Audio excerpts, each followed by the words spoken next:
Big time main event coming up this weekend. We have Killa Gorilla, Cannonier coming off an unsuccessful title bid, UFC 276 not that long ago, taking on Sean Strickland coming off of a very disappointing loss.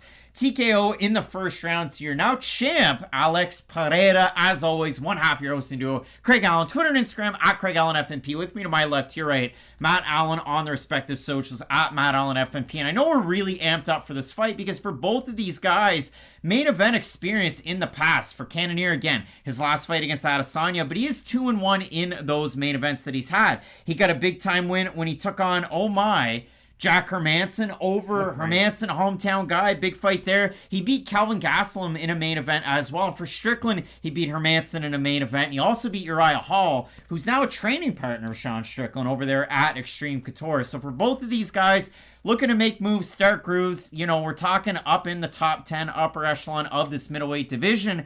And for Cannonier, obviously at 38, that title window is starting to close, even though he's proven he's definitely an elite middleweight in this division. The lone losses, one to Robert Whittaker, breaks his arm off the kick of Whittaker. And then if you look at it the last time out against Adesanya, and for Sean Strickland, he's just kind of been a hot knife through butter against a lot of these middleweights up until he fought that somewhat inexperienced Alex Pereira and did not game plan well for that fight. So it seemed. Hot knife through butter is an exaggeration for what Sean Strickland has done. You like that? I didn't say hot butter through a knife through hot butter. See, I messed it up in the past. I got it this time. The thing for Strickland is, though, he didn't look that impressive even in his main event wins. And the thing with Strickland is, he might not have the most eye-catching talent, but he is a very well-rounded fighter. He's someone who can excel with his volume boxing. He does have probably surprising power that a lot of guys don't expect because he is a former welterweight now fighting at 185 pounds. And I feel like that is so far removed that a lot of people have forgot that he was a welterweight because he is a big guy for the weight division. Like, you see him scale or size up against Alex Pereira. He's not bigger than Pereira because Alex is about as big as a middleweight can be. But again, you're kind of surprised to think, wow, Sean Strickland used to fight at 170 pounds. And even when you go back and watch his fights at 170, he is noticeably way bigger than everybody he fights down there. So I feel like with Strickland, it's not a case of, wow, he's a way different fighter at 185 than he was at 170. He's a much more comfortable fighter at 185, though, than 170. And every fighter has this story. Rumble Johnson's always the one I think of, though. It was, hey, when he fought at 170, the whole camp was just spent cutting weight and not working on his skill set. And then when he fought at 185, 205, he was able to focus a lot more on his skill set and a lot less on just the weight cut. And I think for Strickland, he's probably cut from a similar cloth because is what he's doing now all that different than what he did at 170? Not really. He just has more pop in his shots. I think he has more confidence in his gas tank too. And that's the thing that I do like about Sean Strickland. He's not going to maybe wow you with his volume, but he is a steady fighter. And we did see that a lot in that Uriah Hall matchup. But I just don't really know where Sean Strickland goes after the last fight that he had. Like, that was a weird fight for Strickland. He was fighting a guy who is one of the great kickboxers of all time. Strickland himself is a primary striker. I know he does have a bit of grappling in his back pocket, but for the most part, if Sean Strickland's going to win an MMA fight, he's going to go out there and try to strike with you. I just don't know if it's too soon. And Sean Strickland didn't get completely flatlined or anything, but we brought this up a lot. We talked about Tai Tuivasa fighting Sergey Pavlovich a couple weeks ago. It was, hey, Tai Tuivasa was in a really difficult fight. And yes, it wasn't only a month ago. It wasn't 2 months ago. But it would still be nice if we had a few more time, or a few more months, a few more weeks to really get ready for that fight. With Strickland, I wonder if he has given himself enough time to face a guy like Cannonier, who, although isn't the tactician or the technician a guy like Pereira is, he can bang when he hits you, especially if you're moving forward like Sean Strickland tends to do. Yeah, to go back and reel it in a little bit, if you weren't impressed by his main event against Uriah Hall, I don't know what gets you up in the morning. I don't know what Uriah Hall wasn't in his prime, though. Uriah Hall was on a run up until that point. But again, Uriah Hall wasn't in his prime at that stage. He just beat Anderson Silva. He was on a really Anderson run. Silva, the guy Jake Paul just beat? We're talking different sports. No, but my point is, Anderson Silva was 45 when he fought Uriah Hall. Beating Anderson Silva doesn't mean, wow, you're a world beater. I don't think Uriah Hall was in his prime when Sean Strickland beat him. I don't think that's a controversial If take. you were not impressed by Strickland beating Hall, you let us know down below in the comments. But when it comes to this matchup, Matt, these guys are definitely strikers. Who's going to be more apt to take the fight down to the ground might actually surprise you. I know Sean Strickland throughout his UFC career, probably he does have a better stat line.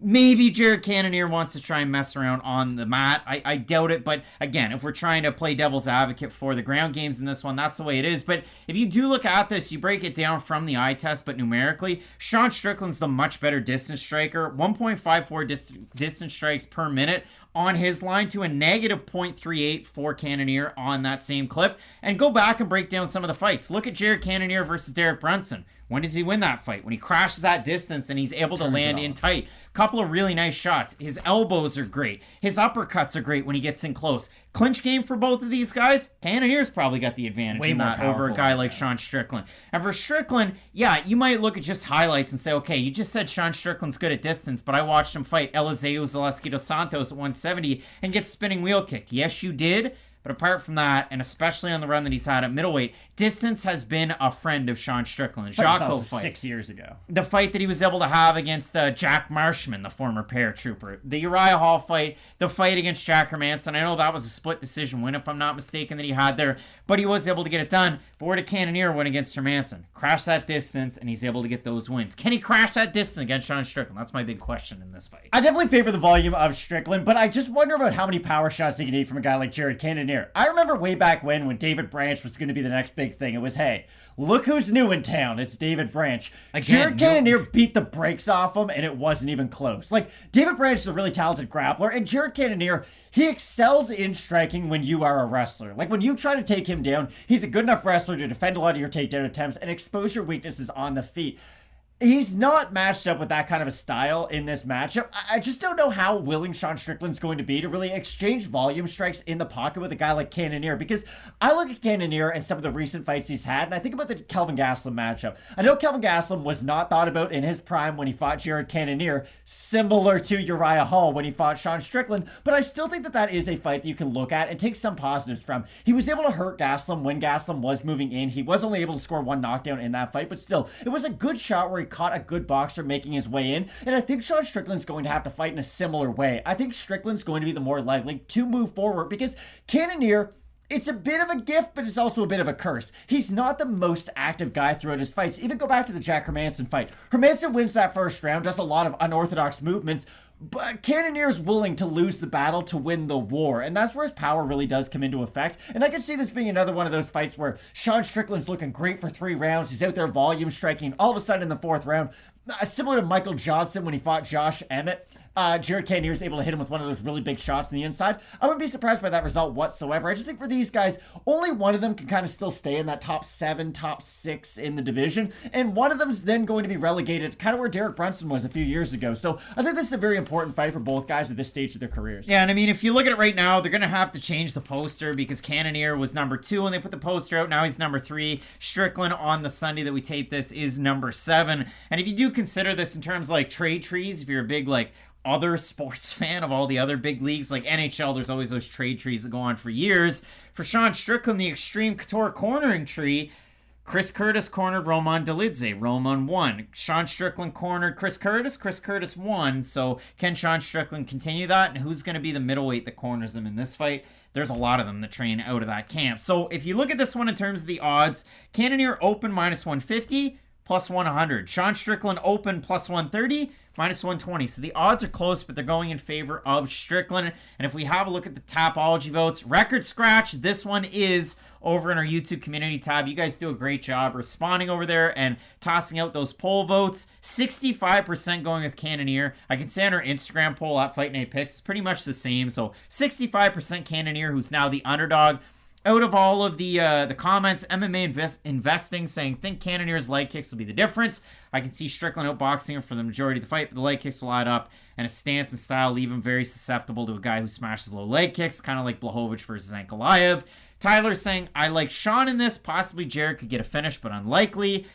Angel or Angel 111, Strickland by decision. And Kyle is saying not quite a hot take, but either Cannonier by knockout or Strickland by boring decision. So in this one, the fans have Cannonier.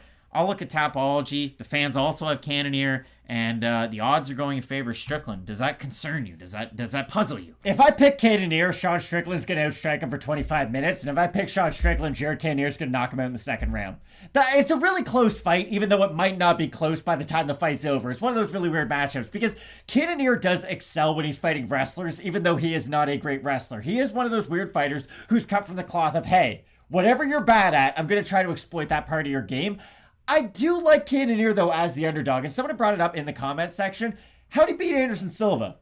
Kicked him in the legs. Like, leg kicks are a pretty integral part of Jared I thought Cannonier's Anderson Silva game. wins didn't matter. They don't. Again, he beat him via injury. This is my whole point, though. Jared Cannonier has great leg kicks. Jared Cannonier even kicked Robert Whittaker in the leg. Robert Whittaker, though, can use his footwork to evade a lot of those strikes. Sean Strickland, for as good of a volume striker as he is, he's a very come forward and try to meet you striker, and I don't think that's the kind of striker who excels against Cannonier. I think you got to use a lot of your footwork, and I just don't think Sean Strickland's going to be doing that in this matchup. To me, Sean Strickland's footwork isn't something that evades him from round 1 to round 5. Now, it does scare you with the knockout loss that he had to Pereira. Obviously, the loss years ago to Zaleski dos Santos, who, man, USADA that late in your career, like, that's going to become the issue. But when you do look at it for Strickland, the thing that does scare me, though, is it's not big movements in and out. It's not a ton of head movement. It's walk forward, walk back, walk forward, walk back. If speed walking and races were a thing, Sean Strickland would probably win all of them. I do like Sean Strickland with the volume. The thing that scares me out of Cannonier, though, is it's that low volume, brooding, waiting, leg kick, big shot, whiff on wind, and then reset, and then he's got to go back into it. And at that point, Sean Strickland's continued to throw the volume. So in terms of a fight with damage, Jared Cannonier definitely has a great opportunity in this fight, but we'll be split on the pick of this main event. It comes down to the crucial end of the year on this card, Matt. And we have a big time card. Like we said at the start, 9 ranked fighters on this card. You get that Rizin Bellator card, New Year's Eve to get excited about. We get some fun things that are going to drop throughout the holidays. I know people always like those year-end award shows. We have some fun with that. We dress up for those too. I know. I'm there for them.